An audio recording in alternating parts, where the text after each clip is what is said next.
Hey guys, I'm back from the RV. If this shows up good, so I think I'm going to do a two for tonight. I'm going to do a tour of my RV, and then we'll also get into trip planning real quick. So stick around because it's going to be a really good video. I've been watching Rain Man Ray too much. I'm starting to quote him. So we'll do some more. If this is your first time here, welcome. If it's if it's your second time here or more, welcome back. If it's your first time, hit that like, comment, and hit that subscribe button down in the bottom because it really helps with the algorithm.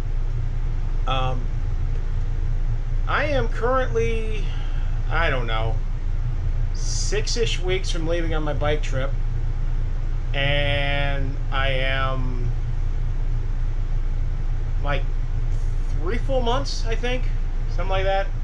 I'm leaving for Sturgis because I'm leaving on that Wednesday, whatever that is, the 31st of July, I think. And we'll head up to and get to the casino that I've talked about in the past for the night. That's got the RV park, and then we're going to make it into the Steel Pony the next day. So we'll start with the RV tour. This is it. It is a Salem 280 RTX. The X is because it's got the platinum skin, which I'll show you in a minute. We're going to start with the outside. It is 31 feet from the nose cone to the ass end. Yeah, things I like about it is this is your main living area.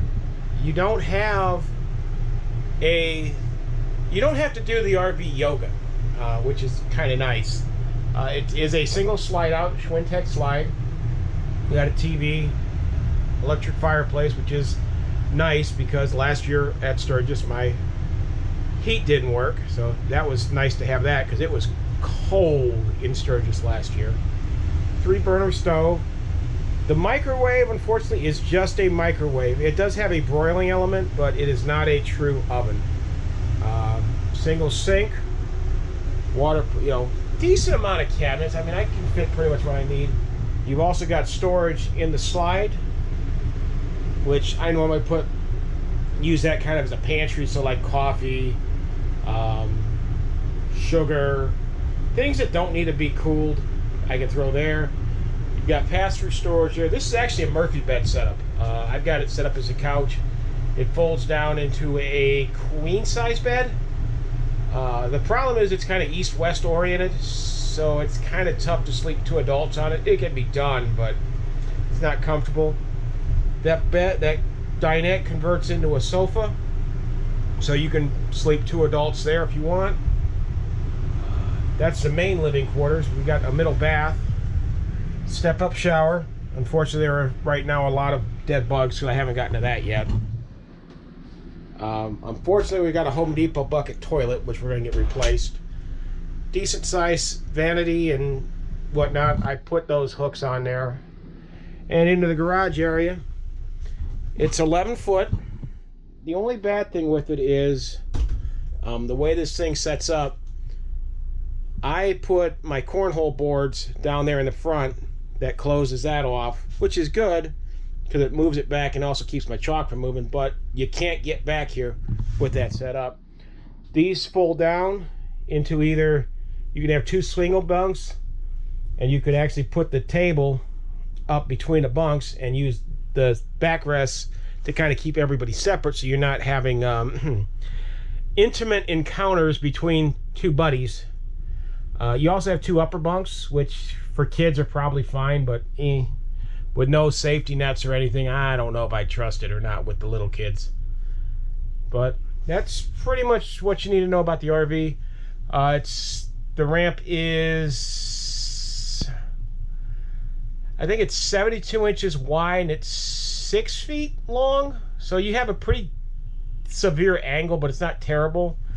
Pro tip, when you go to load stuff like a motorcycle in, just have it really angled. Jack the nose of the trailer up so that you kind of lessen it and makes life easier. You have access both straight to the garage area and also into the main quarters. We'll go outside for a second. and show you outside. Like I said, this is it. It is the fiberglass skin. It's a 30 amp rig, manual jacks. I do have that. I gotta put that back on. I had to move it to cut the grass. I gotta put the tongue jack cover back on. It's got two 20-pound propane tanks, which is more than enough. Sorry about looking into the sun. Which is more than enough for probably a full month of camping.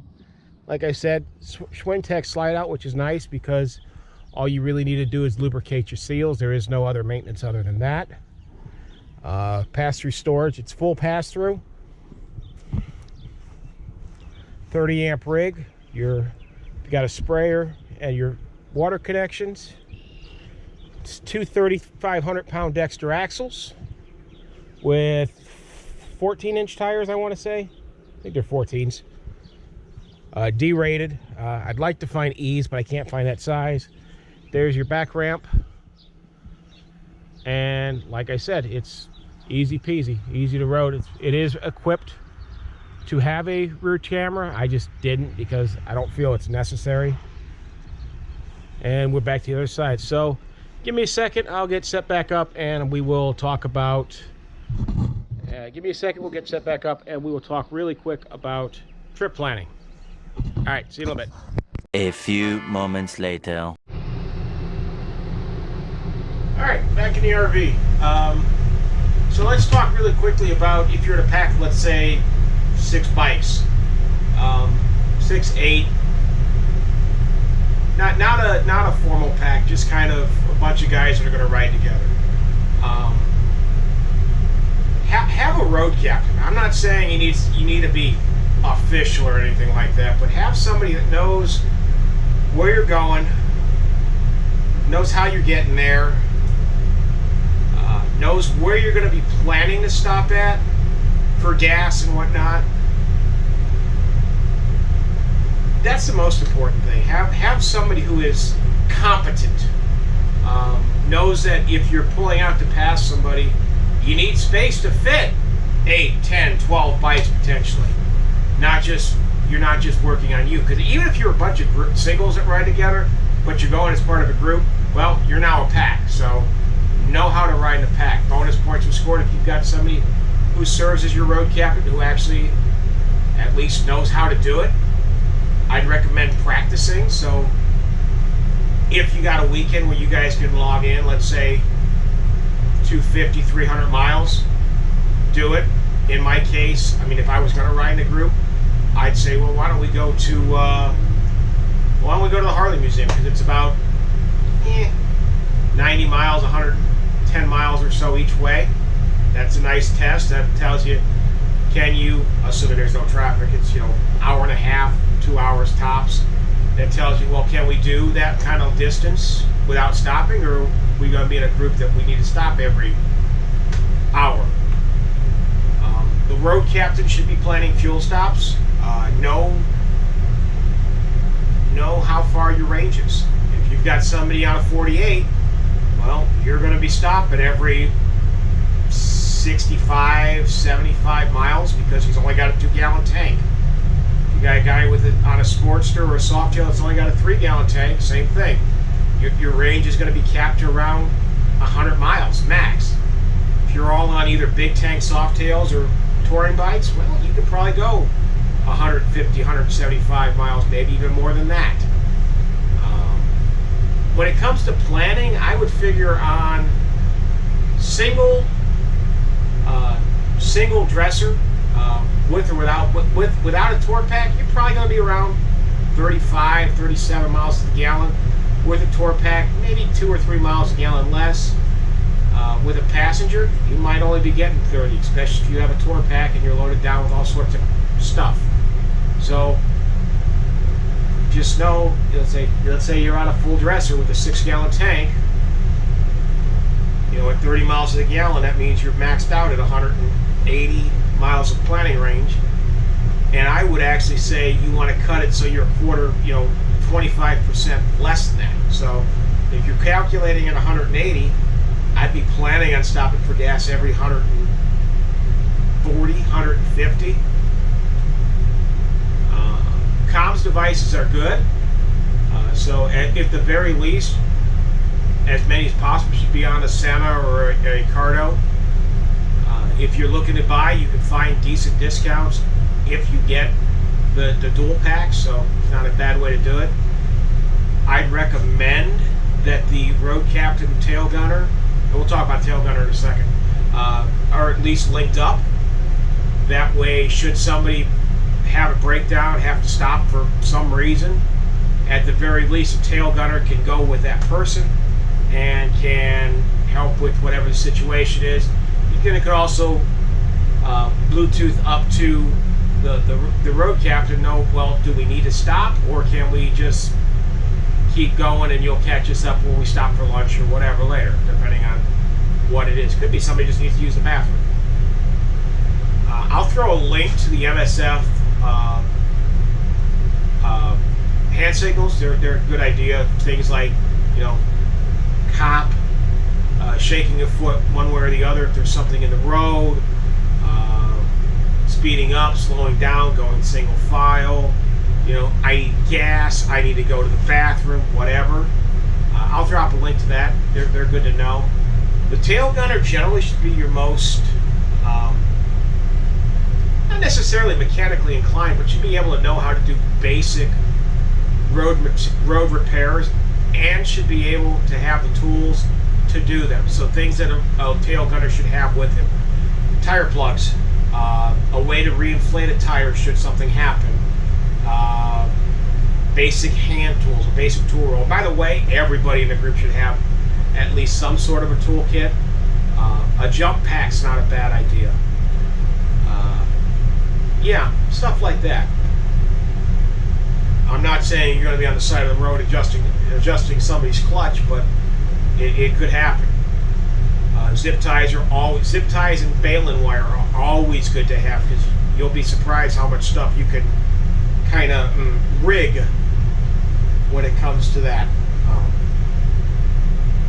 Know where you're stopping overnight. That's the key, is know where you're stopping overnight, and I actually would tend to work back from there when it comes to finding where you're going to stop for gas and lunch and whatnot. If there's any spots where, and you should talk to the group and figure out where everybody wants to stop. Does somebody want to stop and check out the largest ball of twine or some other tourist trap that's on your route? When you're coming through the Badlands, does your group want to do the Badlands loop?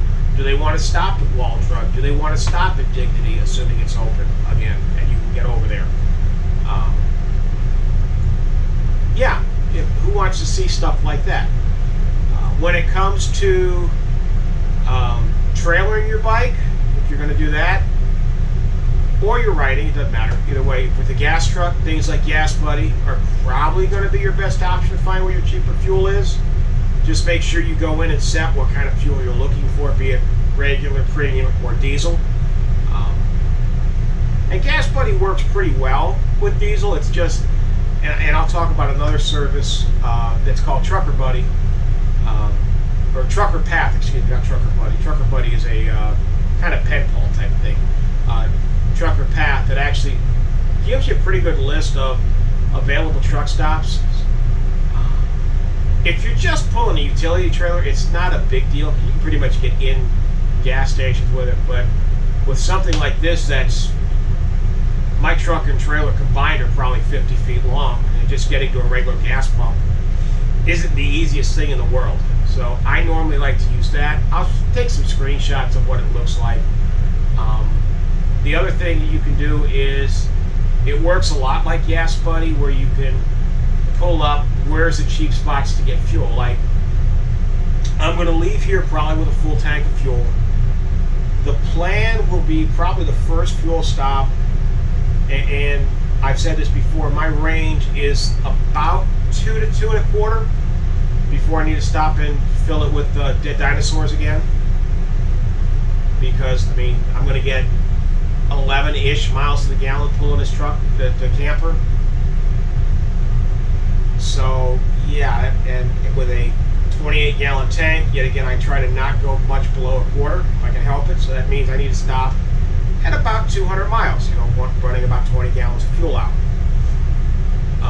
My first fuel stop will probably be somewhere between Rockford and South Beloit, Illinois. I've got a couple places in mind. One of them being a new Quick Trip with a K that just opened up.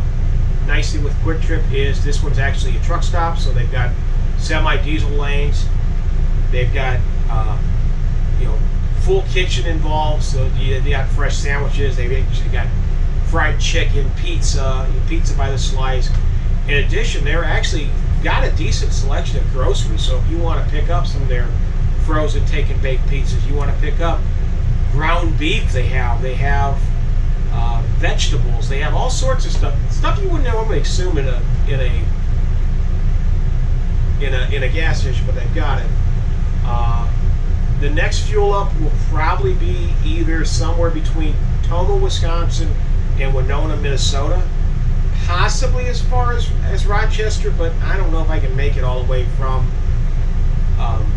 just at the Illinois-Wisconsin border to Rochester. That would be about 240, I think, 235 miles. I'll put a subtitle or something with exactly how far it is somewhere. But yeah, it's just that might be pushing it. So, like I said, Tomah, La Crosse, which I'm going to stop in Onalaska anyway to get beer and sausage and all sorts of good groceries at the Woodman's Market. Woodman's has, picture a Walmart that's, for the most part, just grocery store stuff, including huge selections of made in Wisconsin beer, cheeses, sausages, pickles, basically anything you could find. If it's made in Wisconsin, they're going to have it there. They'll have stuff like New Glarus beer. They'll have Liney's Original, which is what I'm going to get. They'll have Sheboygan Sausage Work and Clements sausages.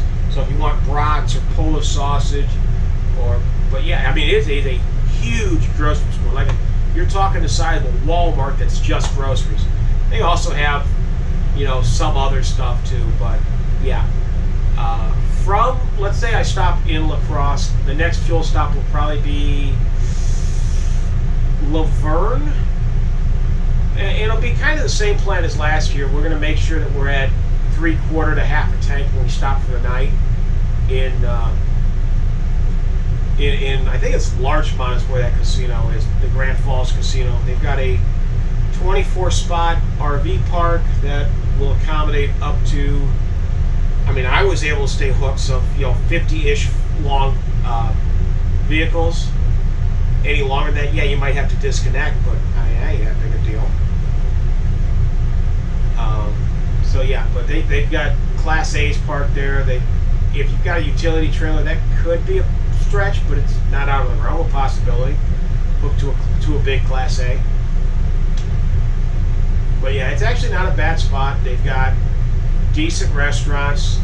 They've got pretty much everything you could think. They've got about a dozen, 20 table games, something like that. They've got a poker room. Unfortunately, that's closed on, I think it's Tuesdays and Wednesdays, and I'll be getting there on a Wednesday. I'll be coming back on a Friday, so I might stop there again. I might not. I don't know yet. But it's a good place to stop. They've also got a pretty decent-looking golf course. I did not have my clubs with me last year, so I didn't even try it. I am going to bring them for sure this year, and at least try to get there early enough where I can at least get 9 holes in, if not all 18. Yeah, so that's that. Leaving out, we'll stop for gas again, and we'll stop for fuel again in Mitchell. That's my kind of last double check before I get to the Black Hills, because there's a Walmart there. So if it turns out I need something that I forgot, because I'll have an overnight too. If I say, oh my God, I forgot to bring RV tank treatments, well, I can stop there and get it. I forgot to bring, I don't know, I forgot to get butter, or I forgot to get bread, or I forgot whatever. I can stop at the Walmart, get it, and go. Then from there, we'll stop in Mitchell. Probably stop around the 1880s town. I forget what town that is. It's on the other side. It'll be somewhere on the on the west side of the Missouri River. And then we'll stop again either in Rapid or just before Rapid to top the truck up one more time. That way, yet again, I get to the campground with damn near a full tank of fuel. That way, if I need to take the truck, I don't have to worry about getting fuel in it because it's raining and I don't want to take the bike. Or the other option is that it is I need to go get something or do something or whatever. I've got a way to get there and not have to be potentially riding with somebody on the back seat, because two dudes on a motorcycle isn't exactly fun. It's cool, it's cute when a kid's back there, but a full-grown dude, yeah, that's not cool. If you do that, hey, God bless you, man, but it's not my idea of a good time. So that's pretty much basics on trip planning. If you're riding, have a road captain, have a competent road captain. This will also come into play when you're in the area, especially if you guys are going to hang out. I'm not saying you have to play club, but if you're riding together as a group, have somebody that knows where they're going. Bonus points are scored if either A, they've been there a few times, or B, they've got a phone up where they can have Google Maps open and know where they're going. If you're riding, know your basic route. Everybody should at least know the basic route, know where the planned overnight stop is. That way, worst case scenario, if somebody gets separated, catch up later. Know where you're going to stop to have lunch. Know where you're going to stop for major fuel stops. I'm not saying that you need to have a full, firm itinerary, but it's not a bad idea to have in there. Well, we're going to stop here because gas is 20 cents a gallon cheaper than it is 20 miles down the road, which does happen. Same thing is true if you're pulling a trailer or camper with any sort of truck. Know where your cheap fuel spots are. Actually, another good idea is to find where your cheap fuel is, and then work back from there, and then back again. Know where your cheap spots are. Stay away from buying fuel in cities. It tends to be more expensive. I'll give you a good example. All the gas stations on the south side of Chicago, just off the Dan Ryan, they're $1 a gallon more expensive than they are here for sure. Even in like the south and the west suburbs, they're 75 cents a gallon more. So go in knowing where you're going to plan on getting fuel, where you can find cheap fuel that's in your range, and stop there and top up. And yet again, find your cheapest spot and work back and back, and then work forward from there.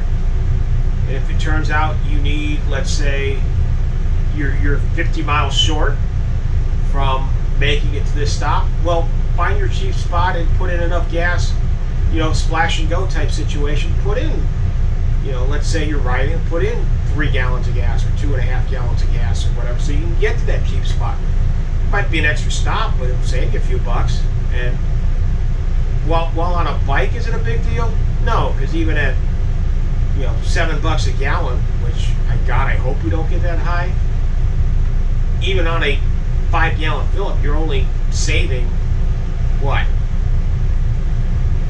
At $1 a gallon, you're saving $5. It doesn't suck, yes, but I don't think it's going to be that nasty. But if you're in a 15, 20 gallon truck, or even more than that potentially truck, saving 30, 40 cents a gallon, that's huge. I mean, 30 cents a gallon at 30 gallons, you're talking $10, or damn near it. So save money where you can. Find your cheap fuel.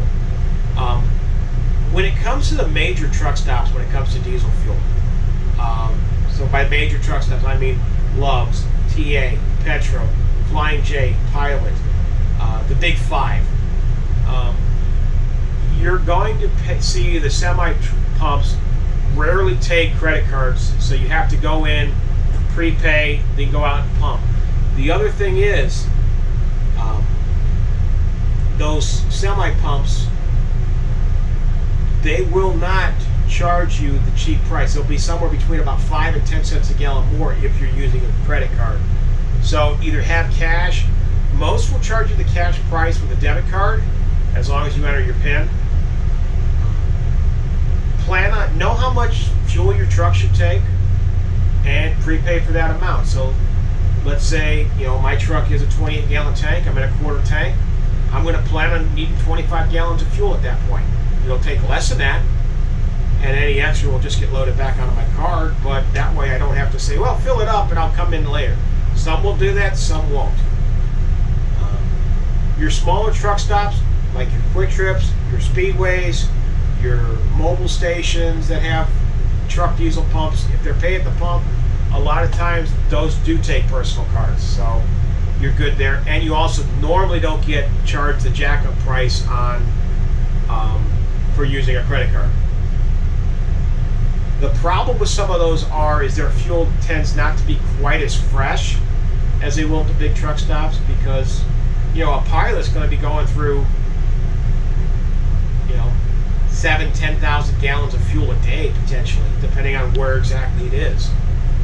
So that means the fuel will turn over relatively quickly, unlike at Mom's gas station that might go through 1,000 gallons a day or 1,500 gallons a day. So it's just, there's pluses with using the big truck stops, but they tend to be more expensive because their prices on their sign, especially for diesel, are based on the general public price. But trucking companies, especially big ones, don't pay that because they have negotiated discounts. So they tend to be more expensive, but you're going to get fresher fuel, and you're also going to have way bigger sites. If you're getting fuel at a truck pump, number one, don't block the pump any longer than you have to. Take this from somebody who actually drives a truck for a living. We are generally paid by the mile. Now, yes, I work for a company that pays us hourly, but we are generally paid by the mile.